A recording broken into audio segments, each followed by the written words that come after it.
তা যারা কর্মবিরতি করছেন শাসক দলের বিরুদ্ধে বা বলছেন, তারা সরকারি বেতনটা নিচ্ছেন তো, না নিচ্ছেন না? মানে আমার প্রশ্ন, বোনাস টোনাস যে হয় তো সরকারি, সেটা নেবেন তো না নেবেন না? তো দেখো, আজকে আমরা কথা বলবো আমাদের সবচেয়ে সেক্সি মানুষ কাঞ্চন মল্লিককে নিয়ে। তো আর বেশি না দেরি করে মুখে লাগিয়ে নাও আচার। আজকে নিয়ে এসেছি আমি 4 বউয়ের ভাতা কাঞ্চন মল্লিক। শালা এত বেধো মামেগো, এত হারামি মানুষ পৃথিবীতে দুটো নেই। এক তো হচ্ছে জীবনে কোনোদিন বিধানসভা যায় না, 2 নম্বর হচ্ছে শালা শুয়োর ঘরের ভিতরে বসে বসে মানে প্রেম করে, আর নতুন নতুন মেয়ে দেখে বেড়ায়, কোন মেয়েটাকে টার্গেট করবে আর ওই মেয়েটাকে বিয়ে করবে। শালা এদেরকে মানে তৃণমূলের এক একটা ক্রীড়া মকড়া যাদের বলা যায়, এত উচ্ছিষ্ট এত নগণ্য, এদের মুখে জুতো মারা উচিত। আজকে যখন সারা দেশ জুড়ে আন্দোলন চলছে, তখন এই সুরের বাচ্চা কি বলছে শুনে নিন। তারা যারা সরকারি কোনো পুরস্কার বা ইত্যাদি নিয়েছিলেন, তারা ফেরত দেবেন? বলুন, ফেরত দিয়ে দিচ্ছি। কেননা যদি আপনাদের কোনো সার্বভৌম দেশ, গণতান্ত্রিক অধিকার আছে, গণতন্ত্রের রক্ষাকর্তা ভগবানের পরে দ্বিতীয় স্থান ডাক্তারের, এই সুরের বাচ্চা ডাক্তারদেরকে বলছে যে আপনারা বেতন নেবেন তো, বোনাস নেবেন তো। আরে শালা, তুই শালা 52 বছরের হয়ে 30 বছরের একটা মেয়েকে বিয়ে করছিস, তুই সুর কি বুঝবি একটা ডাক্তারের কি কষ্ট, ওই মহিলাটা কি করে মারা গেছে? তুই তো সব থেকে বড় রেপিস্ট। তার কারণ হচ্ছে একজনকে বিয়ে করিস, ডিভোর্স দিস, আরেকজনকে বিয়ে করিস। কোন তোর মা বাবা তোকে কি খেয়ে জন্ম করেছিল, সেটাই হচ্ছে বড় কথা। এর মতো এত নিম্নমানের সাদা শুয়োর পৃথিবীতে দুটো নেই।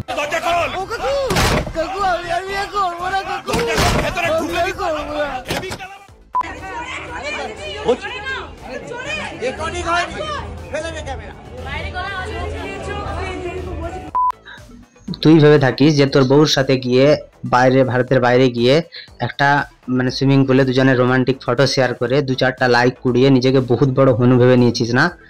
তোর ঘরে তোর মা বাবা অসুস্থ হলে, তোর বউ অসুস্থ হলে, তোর রক্ষিতা অসুস্থ হলে তুই কার কাছে যাবি? আমিও দেখবো। শালা এমন শুয়োরের বাচ্চা, প্লাস্টিক ফেটে জন্ম হওয়া মাল, এত বড় শুয়োর পৃথিবীতে দুটো নেই। এখন আমরা যদি কিছু বলতে যাই তখন তার অনেক রকম উত্তর আসবে, কিন্তু এই সাদা শুয়োরটাকে মুখে জুতো মেরে এর মুখ বন্ধ করে দেওয়া উচিত।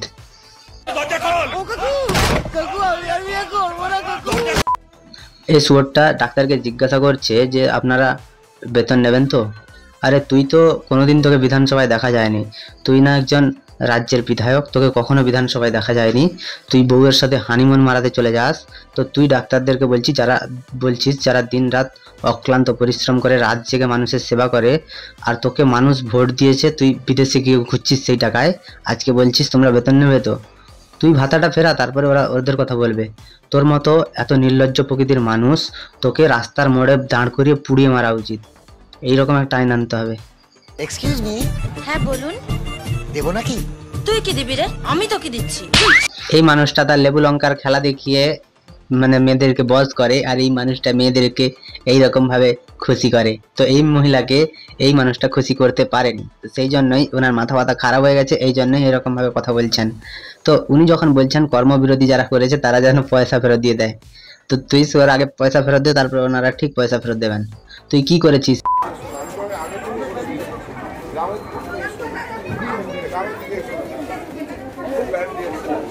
মনে আছে কল্যাণ বন্দ্যোপাধ্যায় তোকে কি করেছিল? মাঝ রাস্তায় গাড়ি থেকে জারদ সন্তানের মতো নামিয়ে দিয়েছিল। তাহলে তোকে মানুষ এক চোখে দেখতো, আর তুই আরেক চোখে তুই ইয়ে করছিস, এইরকম ডাক্তারদের সাথে উল্টো পাল্টা কথা বলছিস। তোকে ডাক্তাররা যাতে কোনোদিন না দেখে আমি ডাক্তারদের সুপারিশ করব। তোর মতো মানুষকে যেন জলদি ভগবান তুলে নেয়। তোর বেঁচে থাকার কোনো অধিকার নেই। আর তুই বিধায়ক কেন? তুই মুচির দোকানে কাজ করারও যোগ্য নস। মানুষ তোকে ভালোবেসে ভোট দিয়েছিল, জিতিয়েছিল, তারপর তুই মানুষের জন্য কি করেছিস? তুই নিখোঁজ হওয়ার জন্য তোদের এলাকায় পোস্টার পড়েছিল। Excuse me. হ্যাঁ বলুন। নেবেন নাকি বন্টি? নেব। আবালদের নিয়ে একটা কমেন্ট করে যাও, ভিডিওটা ভালো লাগলে একটা লাইক করো, আর চ্যানেলটাকে সাবস্ক্রাইব করে দিও, কারণ তোমরা আমার সাথে আছো, আমরা অভয়ার পাশে আছি। যদি অভয়ার পাশে থাকো তাহলে কমেন্ট করো।